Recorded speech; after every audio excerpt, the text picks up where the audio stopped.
तो दोस्तों नेटफ्लिक्स के ऊपर हाल ही में काफी अलग तरह की शॉर्ट हॉरर स्टोरीज आई हैं, यानी कि एक नया तरीके का कंटेंट आया है। तो मैं इस वीडियो के अंदर आपको दो स्टोरीज एक्सप्लेन करूंगा। सबसे पहली स्टोरी का नाम है डिस्को इन्फर्नो और दूसरी का नाम है फ्लैशबैक। दोनों को एक साथ ही एक्सप्लेन किया जाएगा। ये दोनों ही शॉर्ट हॉरर स्टोरीज काफी इंटरेस्टिंग है, आपको देखने में काफी मजा आएगा। और अगर आप इन दोनों को देखना चाहते हो तो नेटफ्लिक्स के ऊपर जाकर देख सकते हो। तो चलिए अब बिना किसी देरी के चलते हैं सीधा वीडियो की तरफ।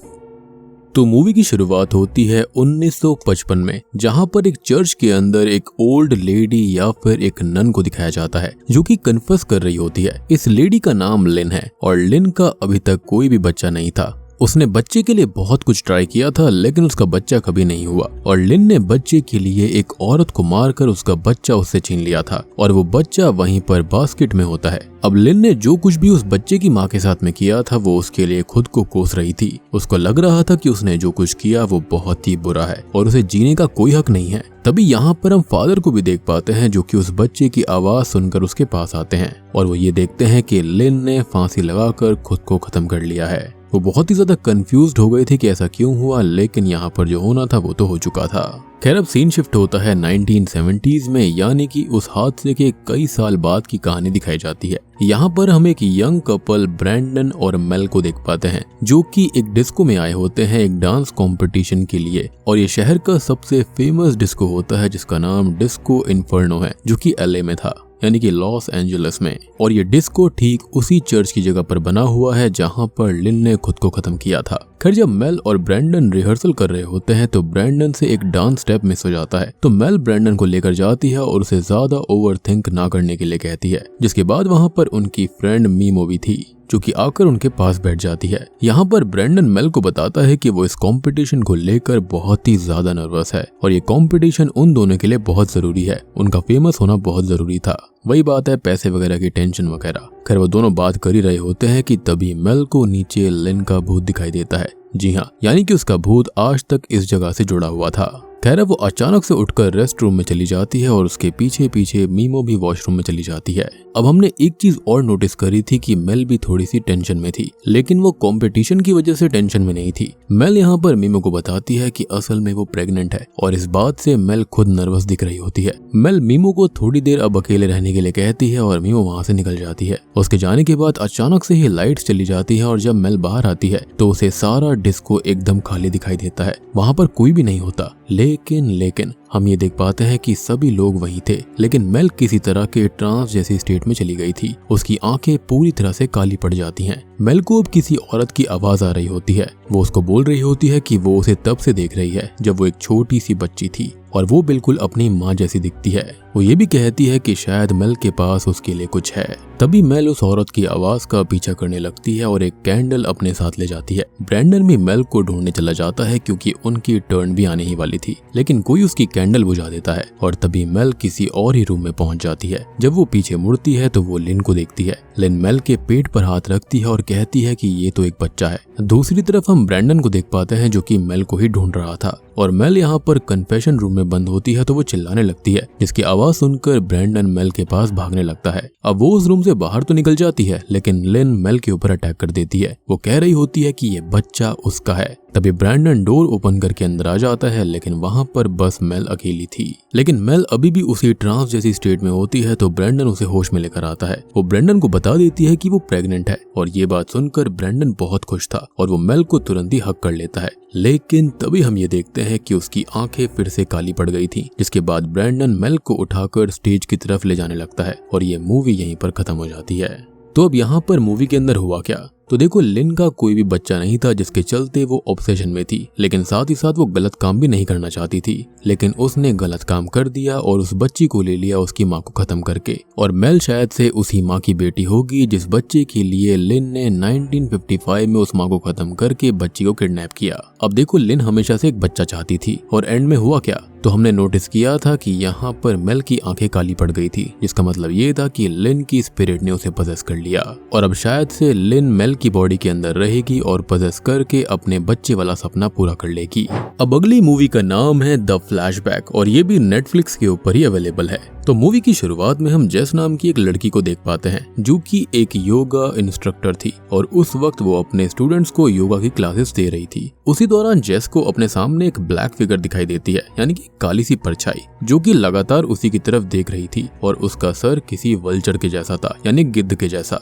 जिसके साथ में ही ये सीन यहीं पर शिफ्ट हो जाता है। अब अगले सीन में जेस अपनी बेस्ट फ्रेंड लिली के साथ होती है, जिस दौरान वो उसी फिगर के बारे में बार बार देखने की बात बता रही होती है। वो कहती है कि वो फिगर डॉक्टर बोन्स की तरह दिखता है, जिसको सुनकर लिली हंसने लगती है और कहती है कि ये बस उसका वहम होगा। और लिली इस पर इसलिए हंस रही थी क्योंकि डॉक्टर बोन्स उनके चाइल्डहुड का एक बहुत ही पॉपुलर अर्बन लेजेंड हुआ करता था, जो कि बच्चों के बीच काफी प्रचलित था और ये काइंड ऑफ एक ग्रिम रीपर की तरह था। अब लिली की बात सुनकर जेस भी खुद को दिलासा देती है और कहती है कि मैं अजीब बातें कर रही हूँ और शायद से ऐसा कुछ भी नहीं होगा, ये मेरा वहम ही हो सकता है। आगे अब रात में जेस को अपने बॉयफ्रेंड स्कॉट के साथ दिखाया जाता है, जिसके साथ वो काफी समय से लिव इन में रह रही थी। यहाँ पर हम जेस के हाथों में डॉक्टर बोन्स की एक कॉटन डॉल भी देख पाते हैं, जिसे जेस हमेशा ही अपने पास रखा करती क्योंकि उसे हक करने से उसे अच्छा लगता था। अब जेस और स्कॉट के बीच बातें होने लगती हैं, जिसके अंदर स्कॉट के परिवार और बच्चों से रिलेटेड बातें शुरू होती हैं, जो कि इनडायरेक्टली ये बता रहा था कि उसे जेस के साथ अपनी फैमिली स्टार्ट करनी है और इसलिए आज उसने जेस को मैरिज प्रपोजल देने के लिए रिंग भी ली थी। लेकिन जैसे ही स्कॉट जेस को उस रिंग के बारे में बताने वाला होता है, तभी उस रूम के बाहर से कुछ आवाज आती है,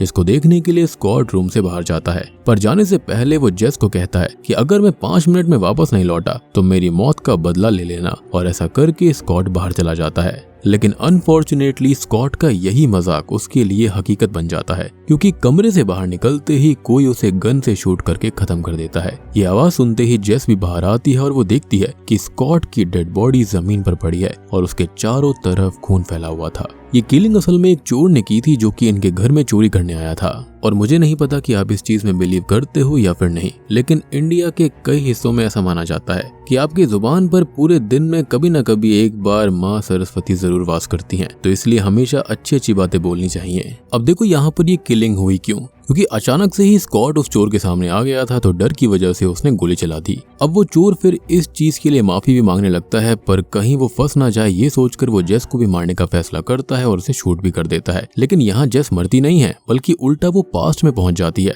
गोली लगने के बाद जेस को कुछ भी समझ में नहीं आता कि उसके साथ में हो क्या रहा है, जिसके बाद अचानक से ही वो अपने पास्ट में पहुंचती है। ये समय था 2008 का, जिस दिन जेस 13 साल की हुई थी और आज उसका बर्थडे था। जेस को कुछ भी समझ में नहीं आ रहा था कि वो यहाँ पर कैसे आ गई, और वो अपने पिता जेक को बताती है कि हमारे अपार्टमेंट में एक चोर घुस आया था, जिसने उसे और स्कॉट को शूट करके मार डाला। उसके डैड को ये बात समझ में नहीं आती और तभी वहाँ से स्कॉट गुजरता है, जो कि अभी एक नॉर्मल बच्चा था। उसे देखकर जेस को सभी चीजें समझ आ जाती हैं कि वो अपने बचपन में है, और लगभग इसी समय के आसपास से उन दोनों में अच्छी दोस्ती होने लगी थी, जो कि आगे चलकर प्यार में परिवर्तित हो गई। इसलिए जेस फैसला करती है कि वो स्कॉट से दोस्ती नहीं रखेगी, वरना चीजें उसी इवेंट में फिर से होंगी और एक दिन जाकर उसकी और स्कॉट की मौत हो सकती है। जेस अब स्कॉट के पास जाती है और उसे कहती है कि उसे उससे बात करना बंद करना होगा और उससे दोस्ती भी खत्म करनी होगी, वरना आगे चलकर उसकी मौत हो सकती है। इन बातों को सुनकर स्कॉट को बहुत अजीब लगता है और वो उससे ये कहता है कि शायद तुम्हें कुछ हो गया है, और इतना कहकर वो वहाँ से गेम खेलने चला जाता है। जैसा फिर से एक कोशिश करने की सोचती है और कुछ ही देर के बाद गेम के दौरान वो स्कॉट के पास जाकर उसे वापस सेम बात रिपीट करती है,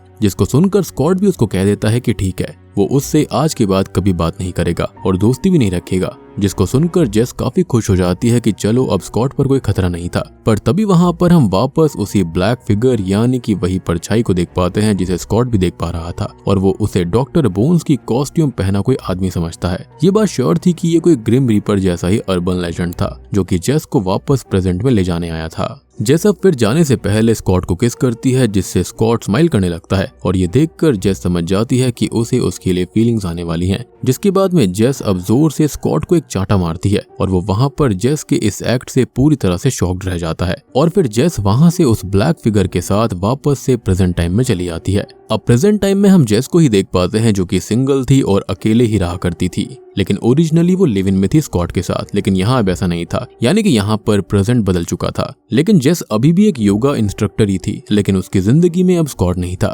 अब एक दिन जब जेस कहीं पर अकेली बैठी होती है, तभी वो अपने सामने स्कॉट को देखती है, जिसकी अब एक वाइफ है और एक बच्चा भी है, यानी कि कंप्लीट फैमिली। पर सबसे हैरान कर देने वाली बात तो यही होती है कि स्कॉट की वाइफ कोई और नहीं बल्कि लिली ही थी, यानी कि जेस की बेस्ट फ्रेंड। अब इनकी फैमिली जेस की साइड से ही गुजरती है, जिस दौरान स्कॉट जेस को देखता है और हम नोटिस कर पाते हैं कि स्कॉट ने जेस को पहचान तो लिया है, लेकिन बस अपने बचपन की एक फ्रेंड की तरह। अब यहाँ पर लिली जेस को नोटिस भी नहीं करती, यानी कि उस पास्ट में किए हुए बदलाव के बाद में उसकी और लिली की कभी दोस्ती ही नहीं हुई होगी। जिसके बाद में जेस हम सभी ऑडियंस से ये पूछती है कि अगर आप अपने पास्ट को बदल पाते ताकि होने वाली दुखद घटनाओं को आप रोक पाते और कोई और रास्ता अपना सकते जिसके अंदर सिर्फ सामने वाले की खुशी होती, तो क्या आप ऐसा करते? क्या आप उससे इतना प्यार करते? तो आप मुझे इस बारे में कमेंट में जरूर बताना। और बूम, इसी सवाल के साथ में फ्लैशबैक मूवी यहीं पर खत्म हो जाती है। तो दोस्तों, ये थी डिस्को इन्फर्नो और फ्लैशबैक शॉर्ट फिल्म की कहानी, जो कि मेरे ख्याल से नेटफ्लिक्स के ऊपर काफी नए तरीके का कंटेंट है। बाकी आप लोग मुझे कमेंट सेक्शन के अंदर बताना कि आपको ये शॉर्ट स्टोरीज कैसी लगी। अच्छी लगी हैं तो वीडियो को लाइक कर देना, चैनल के ऊपर नए हैं तो सब्सक्राइब कर लीजिए। तो मैं आप सबको मिलता हूँ अगली वीडियो के साथ में, तब तक के लिए